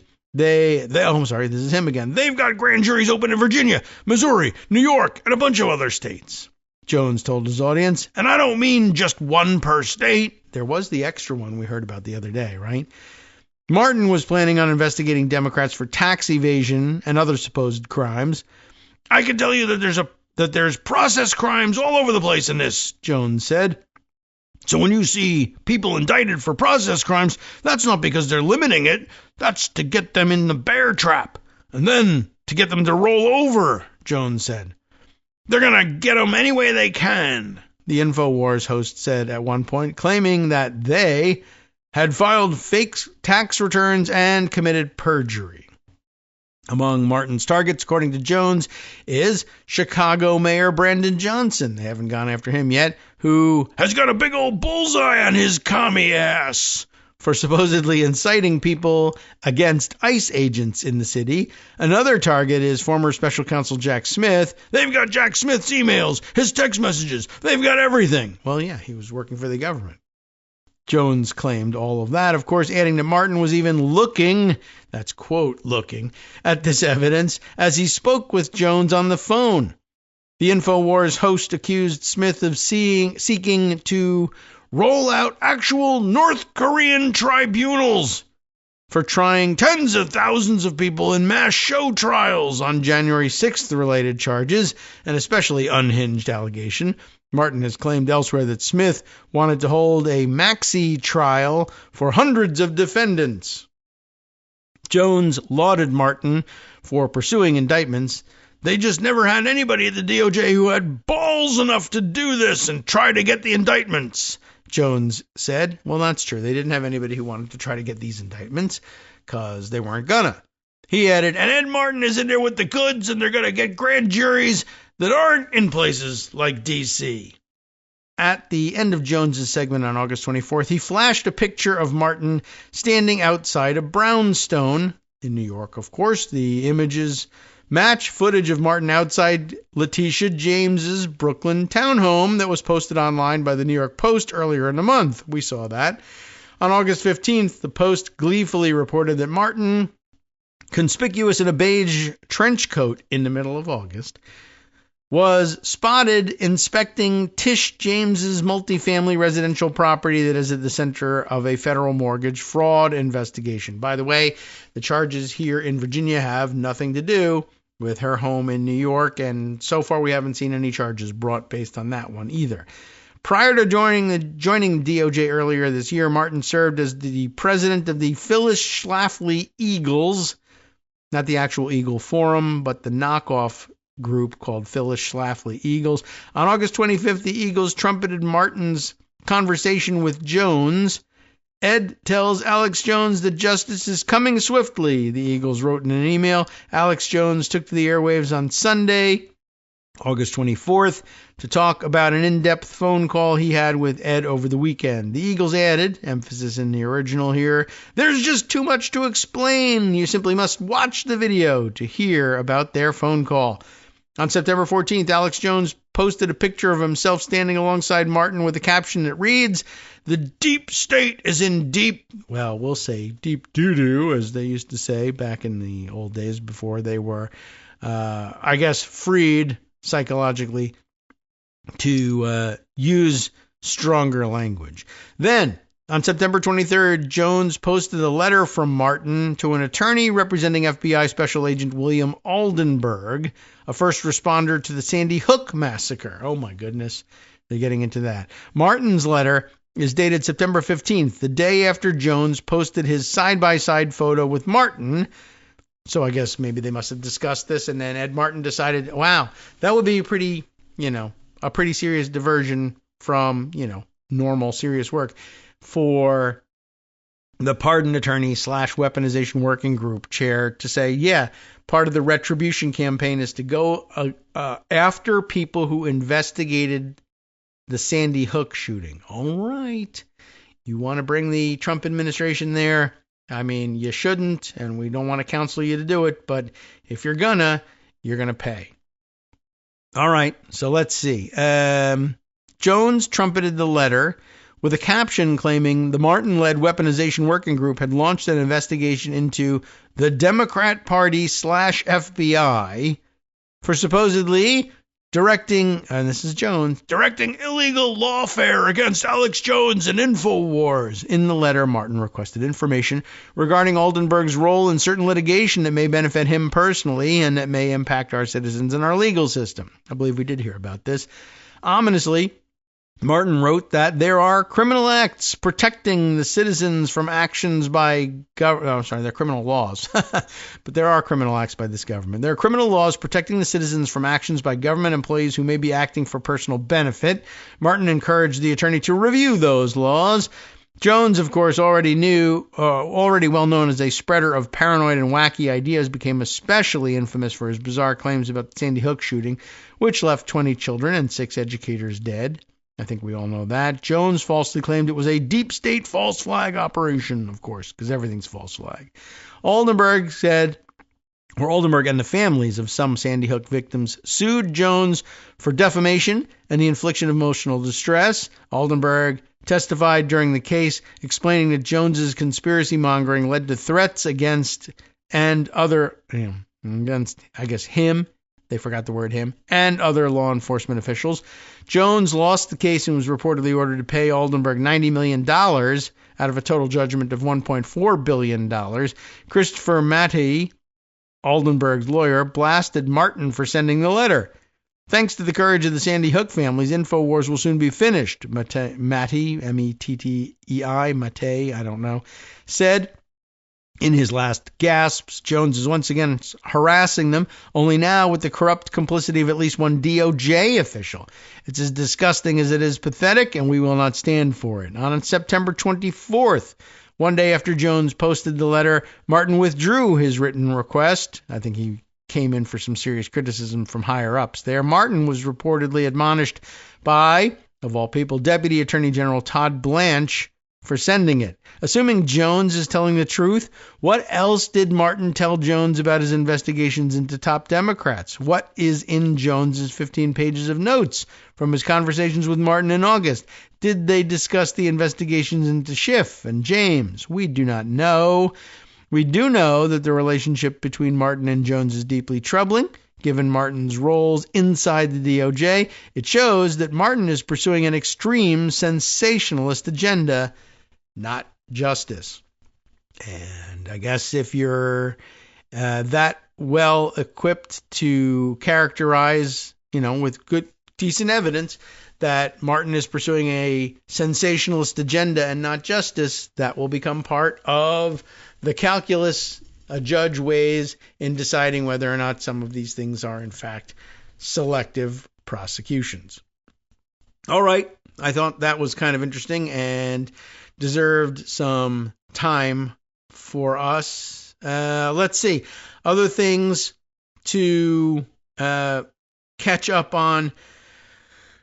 I'm going to borrow a piece from, let's see, it ran in the Orlando Sentinel, but it's an AP piece here that will catch us up on what Judge Boasberg is up to.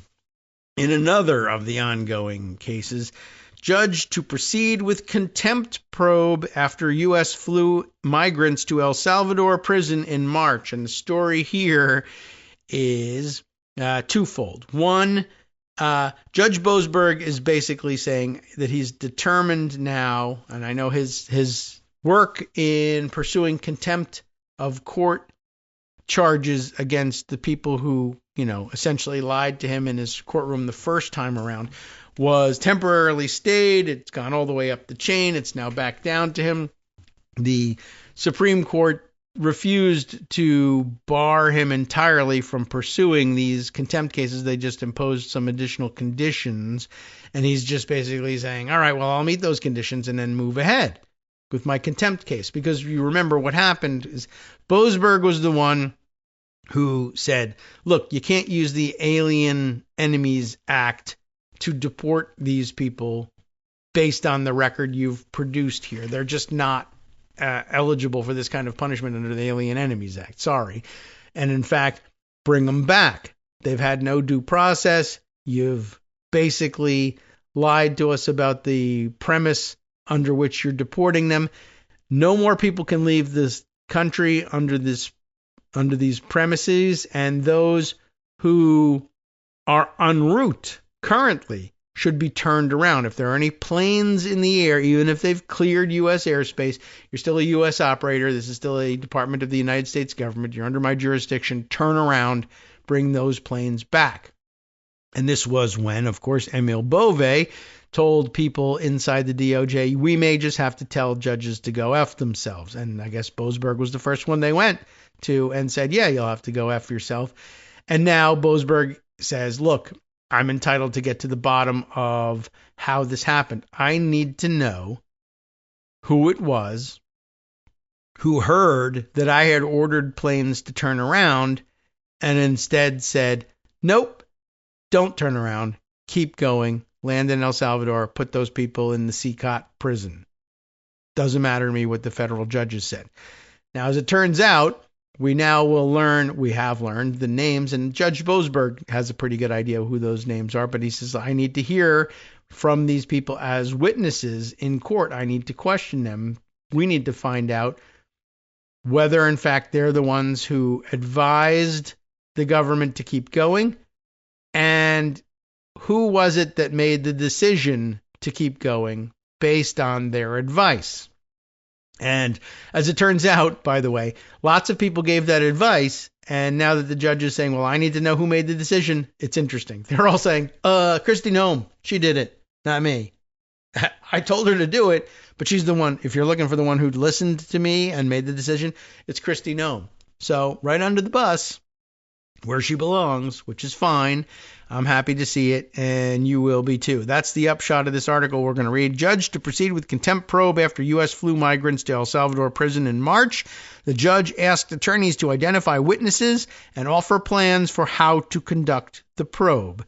Yes, the judge is asking the side being probed, how do you think I should proceed? And of course they said, well, we think you shouldn't. Well, given that we're going to, you have an opportunity to tell me how you think I ought to proceed. And if you don't want to take it, that's fine. I'll proceed the way the other guys advise me to proceed. So who wrote this piece for the AP? Sudhin Tanawala is my best guess at the pronunciation of the name. Apologies. A federal judge said Wednesday he plans to move ahead quickly on a contempt investigation of the Trump administration for failing to turn around planes carrying Venezuelan migrants to El Salvador in March. This is, of course, U.S. District Judge James Boasberg in Washington, who said that a ruling on Friday by the U.S. Court of Appeals for the District of Columbia Circuit gave him the authority to proceed with the inquiry, which will determine whether there is sufficient evidence to refer the matter for prosecution. He asked attorneys by Monday to identify witnesses and offer plans for how to conduct the probe, and said he'd like to start hearings on December 1st. All right. Well, that is interesting. By the way, this article was in fact published on November 19th, so it's been hanging around a little while. But it's important to add to the mix, I think. The judge has previously warned that he could seek to have officials in the administration prosecuted. On March 15th, Boasberg ordered the aircraft carrying accused gang members to return to the U.S., but they landed instead, of course, in El Salvador, where the migrants were held at a notorious prison. I am authorized to proceed just as I intended to do in April, 7 months ago, the judge said during a hearing on Wednesday. He later added, I certainly intend to find out what happened on that day. And I don't know if they're going to describe the whole process that we followed piecemeal as it happened over those months. But yes, back in April, Boasberg was pretty clear. Look, we got a contempt of court problem here, and I want to get to the bottom of it. But the administration asked for a temporary restraining order against his move to bring contempt charges, or at least to investigate whether contempt charges were warranted. And that was appealed all the way up and kicked all the way back down. And then he began his process again, and then another appeal was apparently filed and taken to the D.C. Circuit, and the D.C. Circuit said, you can go ahead. We understood what the ruling was last time around, and he's not in violation of it. Sorry, you're just going to have to deal with this. Boasberg said having witnesses testify under oath appears to be the best way to conduct the contempt probe, but he also suggested the government could provide written declarations to explain who gave the orders to, quote, defy his ruling. He suggested one witness, a former U.S. Justice Department attorney who filed a whistleblower complaint that claims a top official in the department suggested the Trump administration might have to ignore court orders as it prepared to deport Venezuelan migrants it accused of being gang members. And of course, it appears to be the case that they did, in fact, ignore court orders in order to do this. So who's the whistleblower? It's Ruvani. Who did he blow the whistle on? Bove and others, of course, and this begins to take shape here. The Trump administration has denied any violation, saying the judge's directive to return the planes was made verbally in court, but not included in his written order. And I have to say, that is a weird discrepancy, and I'm not certain why it went down that way. The judge was very clear, as I recall, in his oral order that day. This is effective as against planes in the air. They need to be turned around and returned to the United States. I'm not just stopping future flights from leaving. And then he said, now my oral order is sufficient on that front, but I will reduce it to writing for you if you want, and just to sort of double up on things. But my order is effective immediately, and it's effective immediately as I've outlined it, turning the planes around in addition to stopping these deportations going forward. He then, about half an hour later, did produce a written order, and for some strange reason, did not include in the written order, yes, this applies to planes in flight now, turn them around. And that gave the DOJ the opportunity to look at it and say, it doesn't say that anymore. Yes, though, the attorney that represented them in court says the judge did make it clear that his primary order was the verbal order given to us in court, and that this written order is in addition to his effective earlier oral order. And Emil Bove and others said, yeah, well, I don't think so, and advised, I guess, Kristi Noem to ignore that part of it, therefore, and then she gave the order, yes, that's how we'll do things, we'll ignore it. And they got a claim there. Why didn't Judge Boasberg include the turnaround order in the written order? And their supposition is he must have changed his mind in the half hour that has passed since he gave us the verbal order. Judge Boasberg said, no, I didn't. But you do wonder why it's not in the written order. Why not? It's very strange. But it isn't there. But there also isn't anything that says I vacate my earlier verbal orders about turning those planes around either. That's still on the record. He didn't write it down, but the court reporter did. It's still effective. And I don't know whether he was trying to prove a point by not putting it in a written order and saying, I told you my verbal order was effective. Why are you ignoring it? Or whether he was laying some kind of a trap for them. I don't know. But that still needs to be explained to me anyway at some point. Why didn't they write that down in the written order? All right, so where were we? The Trump administration has denied any violation, saying the judge's directive to return the planes was made verbally, but not included in his written order. The Justice Department attorney, Tiberius Davis, told Boasberg the government objected to further contempt proceedings. Of course they did. They don't want to be held liable for contempt. Boasberg previously found probable cause to hold the Trump administration in criminal contempt of court. The ruling marked a dramatic battle between the judicial and executive branches of government, but a divided three-judge panel appeals court later sided with the administration and threw out the finding. The two judges in the majority were appointed, of course, by President Donald Trump, as it turns out. On Friday, a larger panel of judges on the D.C. Circuit said the earlier ruling by their colleagues did not bar Boasberg from moving ahead with his contempt probe. Boasberg's contempt finding was a measured and essential response, Judges Cornelia Pillard, Robert Wilkins, and Bradley Garcia wrote. Obedience to court orders is vital to the ability of the judiciary to fulfill its constitutionally appointed role. They wrote, judicial orders are not suggestions. They are binding commands that the executive branch, no less than any other party, must obey. The Trump administration invoked an 18th century wartime law, of course, to send those migrants whom it accused of membership in a Venezuelan gang to a mega prison in El Salvador known as the Terrorism Confinement Center, or CCOT. It argued that American courts could not order them freed. In June, Boasberg ruled the Trump administration must give some of the migrants a chance to challenge their deportations, right? Things have jumped around a bit here, saying they hadn't been able to formally contest the removals or allegations that they were members of Tren de Aragua, if that even mattered. The judge wrote that significant evidence has surfaced indicating that many of the migrants were not connected to the gang and thus were languishing in a foreign prison on flimsy and even frivolous accusations. For more than 200 migrants were later released back to Venezuela in a prisoner swap with the U.S. Their attorneys want Boasberg to issue another order requiring the administration to explain how it will give at least 137 of the men a chance to challenge their gang designation under the Alien Enemies Act.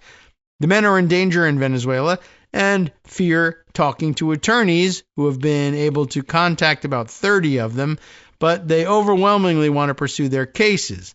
Lee Gellert, an attorney with the American Civil Liberties Union, said on Wednesday, Davis said it may be hard to take the men into custody again, given tensions between the U.S. and the government of Venezuelan President Nicolas Maduro. So that's the end of the article. But it points up some very serious problems. And the commentary elsewhere essentially is that the judge is going to find that it was Emil Bove and a few others who gave advice that the courts could be ignored, and why they did it was because of this discrepancy between the verbal orders and the written orders later on, even though the court's transcript of the verbal order should be effective as against, well, any defendant, as it should be under normal circumstances. But the upshot of this is that they are going to end up blaming, I think, Kristi Noem for all of this, and it couldn't happen to a nicer person, I suppose. All right, we're getting towards the end of today's show. Time to make our exit. We'll see whether there's anything else that we need to or can squeeze in the minute or so that we've got left. And then we got to decide how to deal with things going forward. All right. Oh, yes, right. Here, maybe this is the thing to include. The Blue Sky post from Jose Pagliari, who says that when I saw this proposed list of witnesses who'd testify about Trump DOJ's scheme to ignore Judge Boasberg's orders halting deportation flights in March, my eyes went immediately to Emil Bove. Can you imagine? This is a good point. Can you imagine a federal trial judge forcing someone who's now an appellate judge to testify? That would be incredible. Although Boasberg sits in Washington, so he's not sitting in the Third Circuit, that would make things even more incredible. But yeah, interesting possibility. He's referring, Jose is, to the post from Christian Farias, who says the lawyers in the Alien Enemies Act pending before Judge James Boasberg, who is proceeding with his contempt inquiry against the Trump administration, have recommended that he consider a number of potential witnesses. They include Judge Emil Bove. Also on the list, former acting Deputy Director of OIL. That would be Erez Ruvani. The Deputy Assistant Attorney General, Drew Ensign, former Acting Director of OIL, August Flenche, Counselor to the Deputy Attorney General, James McHenry, Associate Deputy Attorney General, Paul Perkins, Senior Counselor to the Secretary of Homeland Security, James Percival, Acting General Counsel for the Department of Homeland Security, Joseph Mazzara, former Acting Assistant Attorney General, now Principal Deputy Assistant Attorney General, Yakov Roth, and former Principal Associate Deputy Attorney General, Emil Bove. Some of those titles. My God, I needed 15 minutes to read that list. You have been listening to Kagro in the Morning with David Waldman. All right. Once again, we can't predict exactly what's going to happen for tomorrow and Friday. They may be reruns. We might be able to record something for you. What I do know is this. I'm an unfrozen caveman lawyer.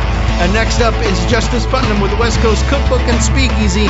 Top stories once again about Emil Bove and this very story once again. We'll see you next week, if not tomorrow.